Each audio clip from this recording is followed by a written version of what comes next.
ओखास क्रिएशनच्या creative जगात आपलं स्वागत आहे. आपण सुरू केलेली आहे महाराष्ट्रीयन मोत्याचे दागिने ही सिरीज.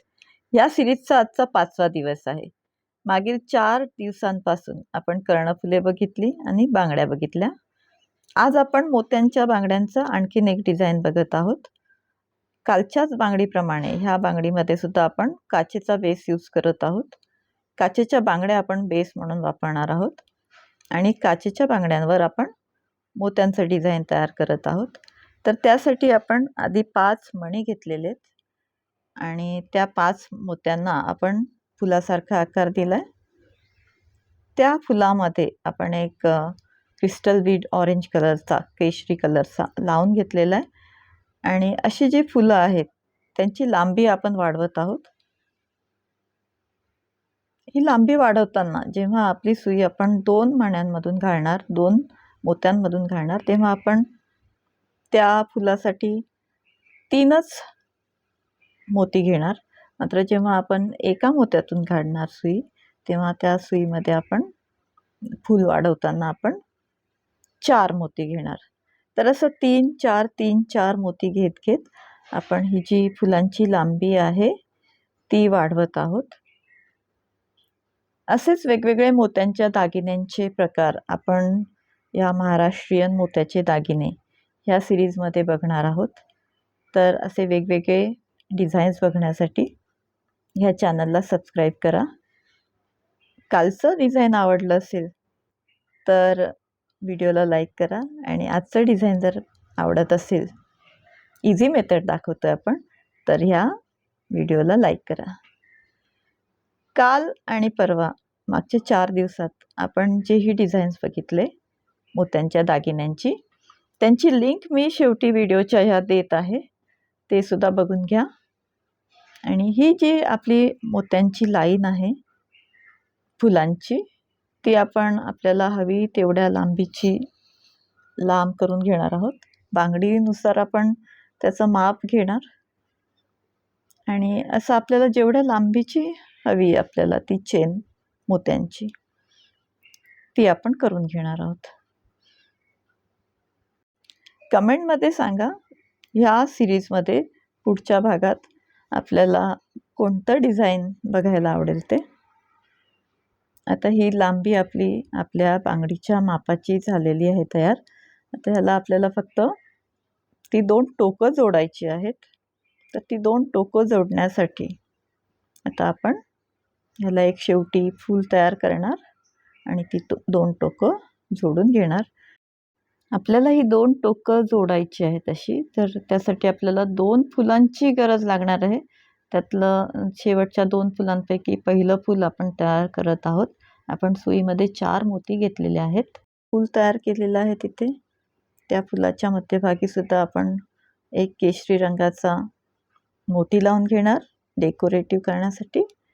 आणि असं जे आपलं एक शेवटचं फूल तयार झालेलं आहे त्याला पक्कं करण्यासाठी आपण नेहमीप्रमाणे मागच्या मोत्यांमधून सुई काढून घेतो. हे दर फुलाला आपण असं करतो, म्हणजे आपलं जे फूल आहे त्याचा आकार सिक्युअर राहतो. दरवेळेस आपण फूल तयार झालं की मागच्या फुलांमधून एकदा सुई आपण काढून घेत असतो. तर अशी आपली सिक्युअर झालेली फुलांची माळ एक तयार झालेली आहे आणि आपल्या बांगडीच्या आकाराची पण ती तयार झालेली आहे. तर आता ही जी 2 टोकं आहेत ती आपण जोडून घेणार आहोत आणि आता करत आहोत शेवटचं फूल तयार. तर हे शेवटचं फूल करण्यासाठी आपण यावेळेस सुईमध्ये 3 मोती घेतलेले आहेत आणि हे शेवटचं फूल होत आहे. तर हे असं आपलं शेवटचं फूलसुद्धा तयार झालेलं आहे. आता आपल्याला ही टोकं जोडून घ्यायची आहेत.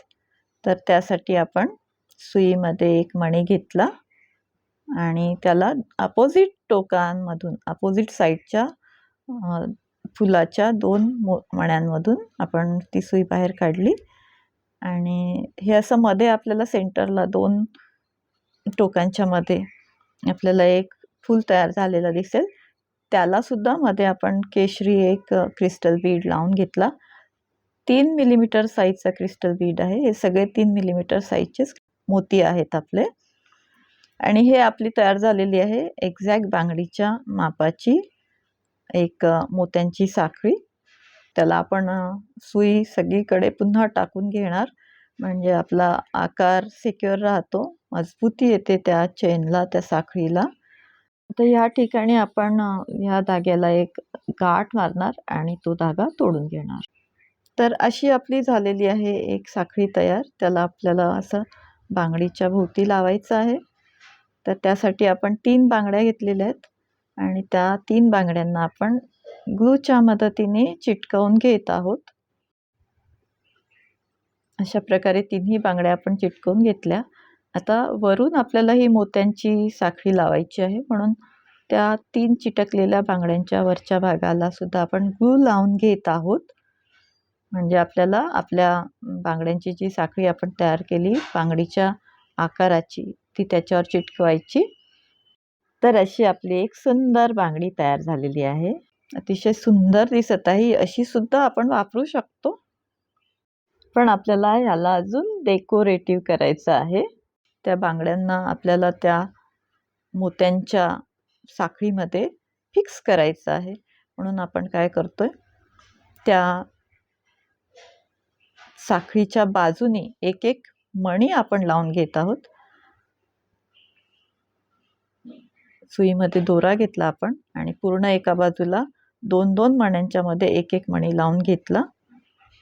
हे असा मणी लावल्यानंतर आपण त्याला त्या ज्या आपल्या काचेच्या बांगड्या आहेत त्यांना या मण्यांच्या माळेमध्ये फिक्स करणार आहोत. आपल्या काचेच्या बांगड्यांना मोत्यांच्या चेनमध्ये फिक्स करण्याची ही पहिली स्टेप आहे, ज्यामध्ये आपण 2 मण्यांच्या मध्ये एक एक मणी ओवून घेत आहोत. प्रत्येक 2 मण्यांनंतर मोत्यानंतर आपण एक एक पांढरा मोती लावून घेत आहोत. दोन्ही बाजूंना आपण असे मोती लावून घेतले प्रत्येक 2-2 मण्यांनंतर आणि अशा प्रकारे आपलं डिझाईन तयार झालेलं आहे. आता पूर्ण सर्कलवर आपण ते लावून घेणार आहोत. 2-2 मण्यांनंतर एक एक मोती अशा प्रकारे. आणि आता हे झालेलं आहे आपलं दोन्ही बाजूंचं पांढरे मोती लावून झालेलं सर्कल तयार. आता ह्याला आपण वापरत आहोत लाल 0 साईजचे मोती, ज्याने आपल्याला आपल्या ज्या काचेच्या बांगड्या आहेत त्या फिक्स करायच्या आहेत. हलणार नाही किंवा कशाही वापरल्या तरी त्या काचेच्या बांगड्यांना त्या ग्लू चिटकवलेल्या असल्या तरीही काही होणार नाही, कारण आपण त्यांना ह्या मोत्यांच्या केजमध्ये, मोत्यांच्यामध्ये आवरणामध्ये घट्ट करत आहोत. तर असे 5-5 आपण लाल रंगाचे 0 साईजचे मोती घेणार आणि आपण जो एक एक मोती लावलेला आहे त्या आपल्या वेलाला, त्या एक एक मोत्यामध्ये आपल्याला ह्या 5 मण्यांची जी आपली चेन आहे ती ओवायची आहे. तर आपण एका मोत्यामधून सुई काढली, त्यात 5 आपले लाल 0 साईजचे मणी ओवून घेतले आणि आपण 2 मोत्यानंतर जो एक मोती ओवून घेतलेला आहे बांगड्या चिटकवल्यानंतर, त्यामधून आपण ते काढत आहोत. असं आपण जेव्हा करतोय तेव्हा आपण जेव्हा हे घट्ट करणार, ओढून घेणार, तेव्हा आपल्या मधल्या काचेच्या बांगड्या त्यामध्ये आपोआप फिक्स होणार आहेत आणि त्या हलणार नाही आहेत. तर असं आपलं एक मोत्यांचं आवरण आपण तयार करत आहोत त्या बांगड्यांच्या भोवती. तर अशा प्रकारे आपला एक लाल मोत्यांचा राऊंड कंप्लीट झालेला आहे. लाल 0 साईजचे मणी आणि पांढरे मोती यांचा राऊंड कंप्लीट झालेला आहे. फरक तुम्ही बघू शकता दोन्ही बाजूंमध्ये. आपण ज्या लाल 0 साईजच्या मण्यांनी जी बाजू आवळून घेतली त्या बांगड्या काचेच्या पूर्ण पॅक झालेल्या आहेत. आता असंच आपल्याला दुसऱ्या बाजूला सुद्धा करायचं आहे. तर त्यासाठी आपण ही सुई दुसऱ्या बाजूला काढून घेणार. आपण सेम प्रोसेस या बाजूला सुद्धा करणार आहोत. महाराष्ट्रात मोत्यांच्या दागिन्यांचे अनेक प्रकार आपल्याला बघायला भेटतात. आपणही असेच वेगवेगळे प्रकार घरी बनवून आपला व्यवसाय घरून सुरू करू शकतो. ह्या वेगवेगळ्या प्रकारच्या बांगड्या आपण घरी बनवू शकतो आणि त्या वेगवेगळ्या ठिकाणी ऑनलाईन किंवा दुकानांमध्ये विकू शकतो. तर ही वेगवेगळी डिझाईन्स आपण अशी ह्या सिरीजमध्ये शिकणार आहोत. हे डिझाईन आवडलं असेल तर ह्या व्हिडिओला लाईक करा आणि कमेंटमध्ये लिहा आपल्याला पुढच्या व्हिडिओमध्ये कोणतं डिझाईन बघायला आवडेल ते. आता एक बाजूचं आपलं लाल मोती लावून फिक्स झालेले आहेत बांगड्या, तसंच आपण दुसऱ्या बाजूला सुद्धा करत आहोत. आपण जे एक एक मोती लावलेले आहेत त्यांच्यामध्ये आपण ही 5-5 लाल 0 साईजच्या मण्यांची माळ फिक्स करत आहोत आणि त्याला आवळून घेणार, म्हणजे आपल्या मधल्या बांगड्या ह्या घट्टपणे आवळल्या जातात ह्या मोत्यांच्यामध्ये आणि त्या कशाही वापरल्या तरी त्या तशाच राहतात. तर असा आपल्या दोन्ही बाजूंना आपण लाल मोती लावून व्यवस्थित आपल्या काचेच्या बांगड्या फिक्स केलेल्या आहेत आणि त्याला छान डेकोरेटिव्ह लुक पण आलेला आहे. आणि बघू शकता आपण ही बांगडी कशी हाताळली, कशी हातात घातली तरी आपली मोत्यांची लाईन तशीच राहते. तर आज आपण बघितलं काचेच्या बांगड्यांपासून मोत्यांच्या बांगड्या कशा बनवायच्या ते. म्हणजे आपला बेस हा काचेचा राहणार आणि वरून मात्र मोत्याची बांगडी आहे ही. असेच वेगवेगळ्या प्रकारचे मोत्यांचे दागिने आणि त्यांचे डिझाईन्स बघण्यासाठी बघत राहा Okas creation. Thank you for watching.